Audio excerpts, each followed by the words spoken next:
बिस्मिल्लाहिर्रहमानिर्रहीम। अस्सलाम वालेकुम स्टूडेंट्स।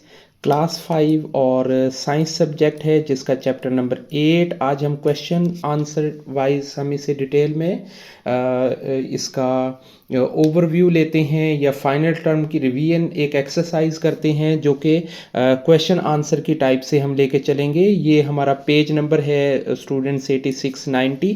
तो मेरी रिक्वेस्ट है कि जब आप ये वीडियो देख रहे हो तो साइंस की जो टेक्स्ट बुक है, जो स्टूडेंट बुक है, इसका पेज नंबर 86 से आप इसे ओपन करें। स्टूडेंट क्वेश्चन नंबर 1 हमारे सामने है जो कि है what is the structure of the अर्थ, कि हमारी जो अर्थ है उसका स्ट्रक्चर क्या है। अब इसमें the structure of earth is divided into 4 major components. ये जो वर्ड 4 है इसे आपने बड़े अच्छे से ध्यान से रीड करना है, क्योंकि ये ऑब्जेक्टिव में भी आ सकता है, एमसीक्यूज़ में भी पूछा जा सकता है, फिल इन द ब्लैंक्स में भी आ सकता है। अच्छा, अब ये 4 मेजर कंपोनेंट्स कौन से हैं? The crust, the mental, the outer core and the inner core, ये 4 हैं। अच्छा, मज़ीद अगर हमारा सवाल आप समझते हैं कि ये सवाल हमारा आ गया है, डिटेल में क्वेश्चन पूछा गया है, तो आप इसके लिख सकते हैं कि each layer unique chemical composition और a physical state impact on the earth surface, के हमारी जो अर्थ सरफेस है उसके ऊपर इसका एक स्पेशल इम्पैक्ट होता है। ये क्वेश्चन हो गया। क्वेश्चन नंबर 2 भी सेम रेलेवेंट है हमारे क्वेश्चन नंबर 1 की तरह से, लेकिन इसके अंदर भी आप सेम वही चीज़, interior of the earth is made from the 3 components, इसे हम 4 करेंगे। 3 भी हमारा ठीक है, लेकिन यहाँ पे कोर को हमने एक यूनिट के तौर पे लिया है। लेकिन अगर हम अपनी बुक के अकॉर्डिंग देखेंगे तो हमारे बुक में ये जो कोर है, इनर कोर और आउटर कोर को नेक्स्ट दिया हुआ है।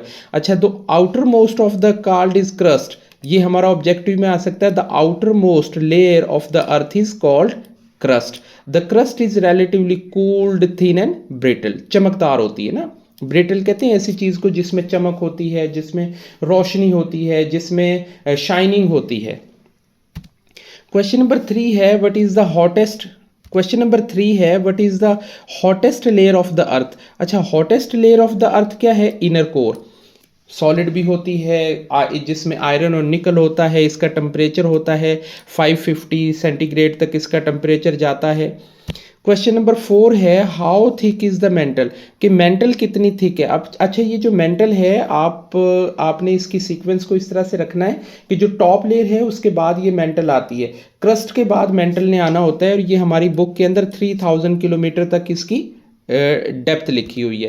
क्वेश्चन नंबर 5 है what is the mental made of, के ये जो मेंटल है जिसकी अभी हमने डेप्थ को रीड किया है, ये 3000 किलोमीटर इसकी जो डेप्थ है, इसे जो हमने रीड किया, इसकी ये किस किस कंपोनेंट से मिलके बनी है? मैग्नीशियम है, एल्यूमिनियम है, सिलिकॉन है, ऑक्सीजन है, सिलिकेट्स है। तो ये इसके कंपोनेंट्स हैं, ये इससे मिलके बनी होती है।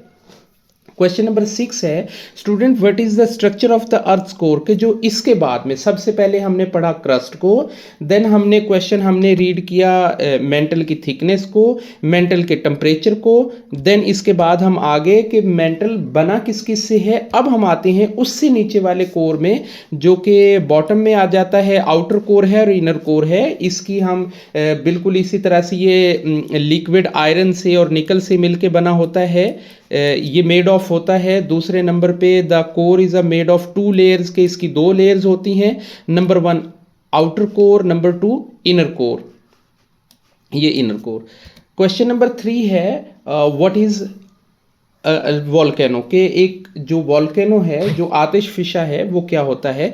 A volcano is defined as a opening, मतलब ऐसी चीज़ जहाँ से जो अर्थ क्रस्ट है वो खुल जाती है और वो ऊपर निकलना शुरू हो जाता है। इसमें अब लावा आ जाए, ऐश आ जाए और गैसेस आ जाए, तो उसे हम वॉल्केनो कहेंगे। ये हमारी डेफिनेशन है। एक बहुत अहम क्वेश्चन है what is the difference between the magma and lava, कि मैग्मा और लावा में क्या फ़र्क है। अच्छा, अब आसानी के लिए ये है कि अगर कोई चीज़ अंदर के अंदर है, वो बाहर नहीं निकली है, तो उसे हम मैग्मा कहेंगे। अगर कोई चीज़ बाहर भी निकल आई है तो उसे हम लावा कहेंगे। अभी देखें कि the scientist use the term magma for Merton rocks. Merton rocks मतलब जो हमारी ज़मीन के नीचे जो कुछ भी है, वो जो पिघला हुआ है, जो मेल्टेड रॉक्स हैं, उसे हम मैग्मा कहेंगे, is underground, and the lava for the Merton rocks हैं कि दोनों सेम एक ही चीज़ होती हैं, लेकिन ये break through the earth surface की ये ज़मीन से बाहर निकल आता है। अब मैग्मा का क्लियर हो गया कि ये ज़मीन के अंदर है और ये मेल्टन रॉक्स हैं और ये जो लावा है ये हमारा बाहर आ गया है। क्वेश्चन नंबर 9 है, what is the went of the volcano. Went mean होता है जहां से कोई चीज बाहर निकल रही होती है। वेंटिलेशन से आप इसे समझ लें कि जैसे हम हाउस वेंटिलेशन रख लिए होते हैं जहां से हवा अंदर बाहर आ रही होती है। So volcano vent is the place of the earth surface where the lava flow, जहां से वो चीजें निकल रही होती हैं या फ्रेगमेंटेड जो रॉक्स हैं वो बाहर निकल रही होती हैं। What is the crater of the volcano. अच्छा, देखा जाता है कि वॉल्केनो होता है वो डिप्रेस हो जाता है, वो नीचे बैठ जाता है, वो जो गैसेस के निकलने के बाद जो डिप्रेशन एरिया आ जाता है उसे हम क्रेटर ऑफ द वॉल्केनो कहते हैं। Where is the volcano located, के वॉल्केनोज कहाँ कहाँ लोकेटेड पाए जाते हैं। ये basically the boundaries between the tectonic plates में पाए जाते हैं। जहाँ जहाँ पे बाउंड्रीज हैं टेक्टोनिक प्लेट्स की वहाँ पे ये मौजूद होते हैं। Why do earthquake occurs, question number 12 है और होपफुली ये हमारा लास्ट क्वेश्चन है। तो इंशाल्लाह आपका चैप्टर नंबर 8 मुकम्मल तरीके से तैयार हो गया होगा। वाई डू अर्थक्वेक अकर्स, के ये जो जल्जले हैं ये क्यों आते हैं। व्हेन टेक्टोनिक प्लेट्स ड्रैग होती हैं। ड्रैग मतलब जैसे आप एक दूसरे से किसी चीज़ को खींच रहे होते हैं, ड्रैग कर रहे होते हैं।